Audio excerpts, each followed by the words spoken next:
अपने लिए जिए तो क्या जिए, तू जी ए दिल जमाने के लिए। दोस्तों, हमारे आसपास ऐसे बहुत से लोग हैं जो अपनी जिंदगियों में महरूमियों से गुजर रहे हैं, और दूसरी तरफ कुछ ऐसे लोग भी हैं जिनके पास हर वो चीज है जिसे एक खुशहाल जिंदगी के लिए लाजमी समझा जाता है। इस लिहाज से अगर पूरी दुनिया को दो हिस्सों में देखें तो थोड़ा सा संतुलन बिगड़ा हुआ है, या अंग्रेजी में कहें तो बैलेंस आउट है।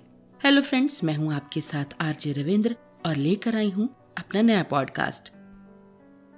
दोस्तों, अपने लिए तो हम सब जीते हैं। क्या नजारा हो अगर ये जिंदगी हम दूसरों के लिए समर्पित कर दें। जैसे तोहफे लेना तो सबको पसंद होता है, लेकिन तोहफे लेने की खुशी बहुत लंबी नहीं होती, लेकिन देने की खुशी अपार होती है।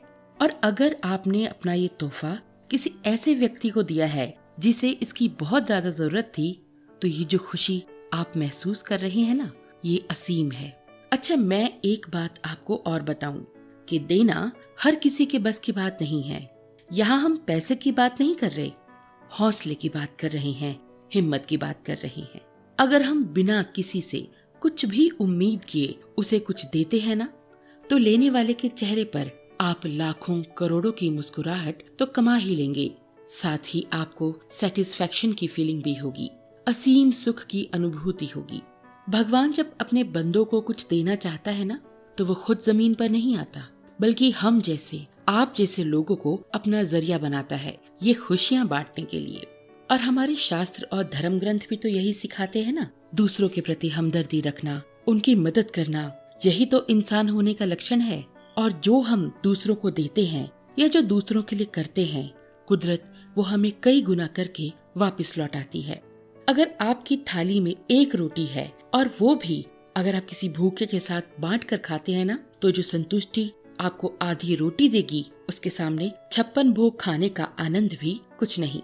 चलिए इसी से संबंधित एक कहानी सुनाती हूँ आपको। एक बच्चा दोपहर में नंगे पैर फूल बेच रहा था। लोग उससे मोल भाव कर रहे थे। एक सज्जन ने उसके पैर देखे, बहुत दुख हुआ। वे भाग कर गए और पास ही की एक दुकान से बूट लेकर आए और कहा, बेटा बूट पहन ले। लड़के ने फटाफट बूट पहने, बड़ा खुश हुआ और उस आदमी का हाथ पकड़ के कहने लगा, आप भगवान हो? वो आदमी घबरा कर बोला, नहीं नहीं बेटा, मैं भगवान नहीं। फिर लड़का बोला, जरूर आप भगवान के दोस्त होंगे, क्योंकि कल रात ही मैंने भगवान से प्रार्थना की थी कि भगवान जी, मेरे पैर बहुत जलते हैं, मुझे बूट लेकर दे दो। वो आदमी आंखों में पानी लिए मुस्कुराता हुआ चला गया, पर वो जान गया था कि भगवान का दोस्त बनना ज्यादा मुश्किल नहीं है। कुदरत ने दो रास्ते बनाए हैं, दे कर जाओ या छोड़ कर जाओ, साथ ले जाने की कोई व्यवस्था नहीं है। दोस्तों, अपने आसपास देखिए, कितने ही ऐसे लोग हैं जो अपनी मूलभूत जरूरतों को भी पूरा नहीं कर पाते। ऐसे में सबसे पहले भगवान का शुक्रिया अदा कीजिए कि आपकी स्थिति कईयों से बेहतर है। फिर कोशिश कीजिए अगर आप उन्हें कुछ दे पाएं। अगर नहीं दे पा रहे तो निराश मत होइए। आप प्रार्थना कर सकते हैं कि भगवान उनके लिए अपने किसी दोस्त को ही भेज दे। अगर हम सब भगवान के दोस्त बन जाएं, तो शायद कोई भी जीव भूखे पेट नहीं सोएगा। जब साथ ले जाने का ऑप्शन ही नहीं है, तो क्यों ना जो कुछ हमारे पास जरूरत से थोड़ा सा ज्यादा है, उसे यहीं पर नेक कामों में खर्च कर दें। और मजे की बात ये है कि किसी को कुछ देने से आज तक कोई कंगाल नहीं हुआ है। तो बस जरूरत है अपना दिल बड़ा करने की, दूसरों के दर्द को समझने की। किसी भूखे को खाना खिलाएं, किसी बीमार को दवा दिलवाएं, सर्दी से ठिठुरते व्यक्ति को गर्म कपड़े दें, किसी गरीब बच्चे की स्कूल की फीस भर दें, उसे किताबें ले दें, उसे ट्यूशन पढ़ा दें, या किसी को एक कप चाय ही पिला दें और उसकी आंखों में चमक देखिए। आपको लगेगा आपका जीवन सार्थक हो गया। अगर हम सब भगवान के दोस्त बन जाए ना, तो शायद कोई जीव भूखे पेट नहीं सोएगा। इसलिए देना अपनी आदत बनाइए, इससे आपको संपूर्णता का एहसास होगा।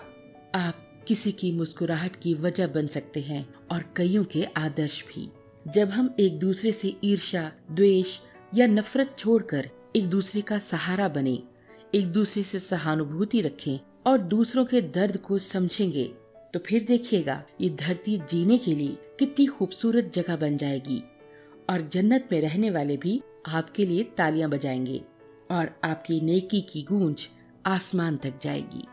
इसी के साथ हम अपना आज का पॉडकास्ट यहीं समाप्त करते हैं। आप अपने विचार मुझे ईमेल के जरिए बता सकते हैं। मेरा ईमेल आईडी है rj.ravindrakor@gmail.com। इसके अलावा मेरा फेसबुक पेज है RJ रविंद्र कौर। इंस्टाग्राम पर आप मेरे पेज पर आ सकते हैं जिसका हैंडल है रविंद्र कौर 8954। मुझे आपकी प्रतिक्रिया की प्रतीक्षा रहेगी। चलिए दोस्तों, मिलती हूँ अपने अगले पॉडकास्ट के साथ। तब तक के लिए खुश रहिए, स्वस्थ रहिए एंड हैप्पी लिसनिंग।